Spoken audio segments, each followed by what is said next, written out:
Hello and welcome to NewsClick. Today we have with us Francine Mestram with the Global Social Justice and of course a long-term associate with the World Social Forum. Absolutely.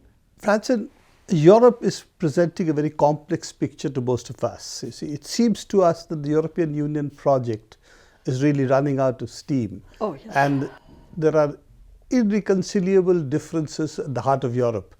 Political union is not there, but there's a monetary union. What is going to happen to the new set of elections which are taking place, and how do you see? So you have elections now in Holland, you have elections in France, you will also have elections in Germany. So how do you see this scenario panning out with respect to European Union? Do you think European Union will survive these elections? Good question. I wish I could look into the future. And the situation is very risky. It is dangerous because, as you know, social democracy is running out of steam as well. The radical left in all these countries is rather divided. So people go to the extreme right. And maybe I can give a very simple explanation for this. Because people need protection. And people at this moment, because of the European Union, because of globalization, feel disprotected. So there are only two ways to offer protection. One is with social and economic rights, with welfare states, but the other is with closed borders, with stopping migration, with the military, with police, and that is what the extreme right is offering. So people go for that protection because the other protection is failing. And so in Holland, as well as in France, as well as in Germany, as in other countries, there is a real threat of the extreme right. So all we can do is hope that some other protection will be offered and that people will realize that these closed borders and this very narrow nationalism cannot be a long-term solution. Well, the economic part of the nationalism is protect my jobs, otherwise Absolutely. migrants will come and take the jobs away. But that's not the major issue. Major issue is really that the economies are not growing. The financial crisis of 2008 still is there. And German banks have imposed, essentially Germany has imposed an extremely deflationary policy in Europe by which there is really no hope of at least a large number of countries in Europe recovering from their crisis. There is no chance of any solution as long as these austerity politics are going on. No chance. Not. So what we can hope, it's a small hope, but what we should hope is that at least some social democratic leaders may come into power and that they stop and change these austerity policies. But let us be clear as well, there are no jobs, it is said. But if you look at the needs, there are so many needs unfulfilled that there are jobs for all. That is one. And secondly, if we can do all the work that needs to be done with less hours of work, we should reduce the working time and share the work. 6 hours Exactly. a day, 6-hour day, 5 days a week, What you have there 4 in days a Sweden. week. What you have there in Sweden and what has given good results. So what you're saying is it's really again a question of redistribution, but redistribution differently. And that's something which is the only way then to produce jobs and so on. What we should not forget as well is that with the high levels of inequality today, well, Europe is not that bad compared to the rest of the world, but yet there are high levels of inequality that make democracy impossible. And what has happened with 30 years of neoliberalism, and that project is also at its limits. It cannot go on as it has been going on. So the only way, if you do not want to turn to more social policies and to more progressive policies, is repression. Is criminalization of social movements. And that is what is happening now with the arrival of these right-wing and extreme right-wing forces.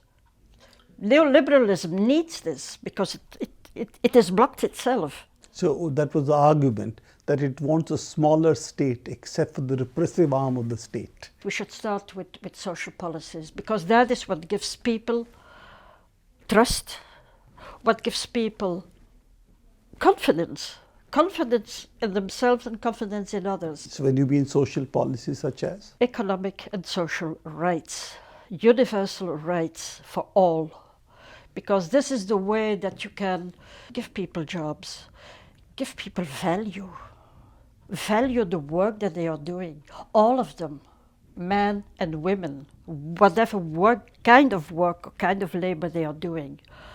But if people have confidence in themselves, have confidence in the future, have confidence in their politics, then I think we can go ahead. And it's a very old saying. I think it's in the Constitution of the International Labour Organization. You cannot have peace without social justice. And that is why, well, my organization is working at social justice, because I think this is really a condition for people to work together and for building trust in others.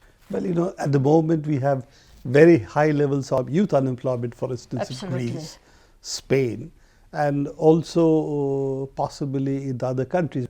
So you think that is, instead of what is now being proposed, the basic income, do you think that we should really propose other measures? Absolutely. Basic income is no solution. Basic income is a liberal solution for the individual and for people who do not trust the state to organize redistribution. So no, I'm absolutely against basic income. I am for minimum guaranteed income for people, but you also should give people work.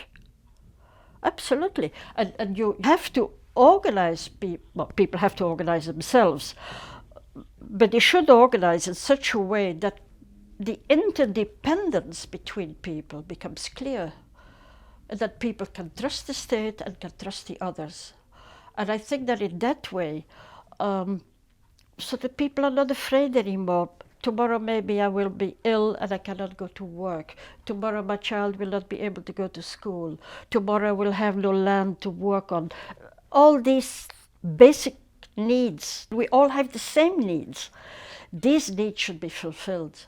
And if you say there is very huge youth unemployment, yes, there is. But again, look at the needs that there are. And it's only because of austerity policies that these needs cannot be fulfilled. But are there political organizations raising these issues in the elections yes. that you're coming, that are on the There are. anvil? Well, I guess, again, the problems are the same all over the world. Media are very, very Neoliberal. neoliberal and restricted in what they can do. The moment you mention a real social protection, or even going beyond social protection, we work on social commons. They say, okay, that's the left, we do not talk about that, and you're marginalized. Whereas from that side, new ideas are coming up, and I think there are very interesting new concepts that we can work with. But we will have to rethink a lot of our concepts and a lot of our ideas so that we can really make a very interesting and attractive offer for people. Yes, but you know, you have 3 elections now taking place as we are talking. Holland, France, Germany. Are these issues on the anvil, or is it between essentially the far right and the neoliberal but relatively maybe a little more liberal parties? Not to say the conservative neoliberal, but liberal neoliberal forces. What is now social democracy in France and Germany? I'll tell you, a social democratic candidate in France, he's proposing a basic income. Yes, And exactly. that is why he has won the primaries. So this is really bad. This is really bad. The radical left in France is proposing real social protection.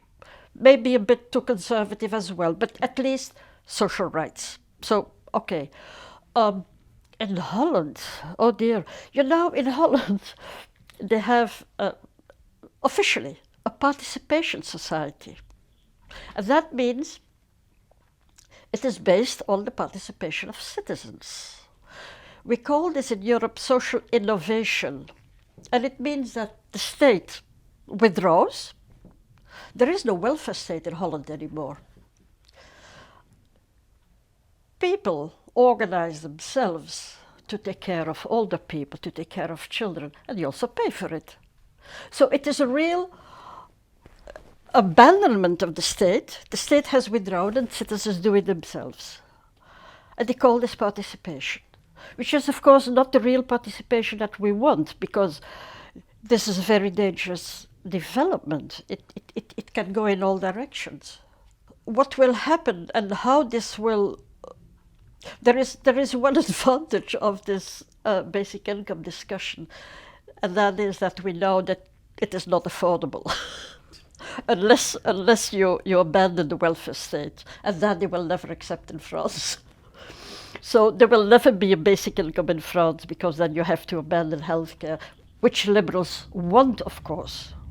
They are proposing and promoting a basic income so that they can privatize healthcare, so that they can privatize the pensions, so that they can privatize everything.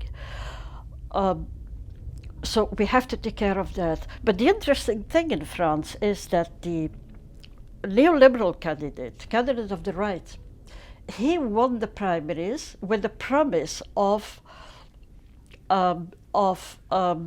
dismissing a huge amount of civil servants and of abandoning almost all of the welfare state. Now, for the right, this is okay, but now that he's a candidate, he knows he cannot do this, because his extreme right competitor, she is promoting social rights, as extreme right has always done for nationals. So now he's also, well, okay, no, some social right, no, we keep healthcare. But the point of the welfare state is really at the heart of all political debates in Europe at this moment. And this is something we should take note of, and we should prepare for and come with our own ideas for a better welfare state. Less bureaucratic, more democratic, more real participatory. And again, I think that there's some future in that. It's interesting what you said, that Le Pen is essentially sounding and on the issue of welfare better than, for instance, the candidates of the right. Yeah. So the far right of this issue seems Yeah. to be Yeah. offering more protection for the poor Absolutely. than the not so far right is proposing. It's Yeah. an interesting dichotomy, if you will. Yeah. Thank you, Francine. We'll catch up with you once the cycle of elections are over, and take stock of what happens, because I think these 3 elections are going to be quite crucial They to are the very way crucial. the European Union is going to shape up in the future. Yeah. Thank you very much. Thank you very much.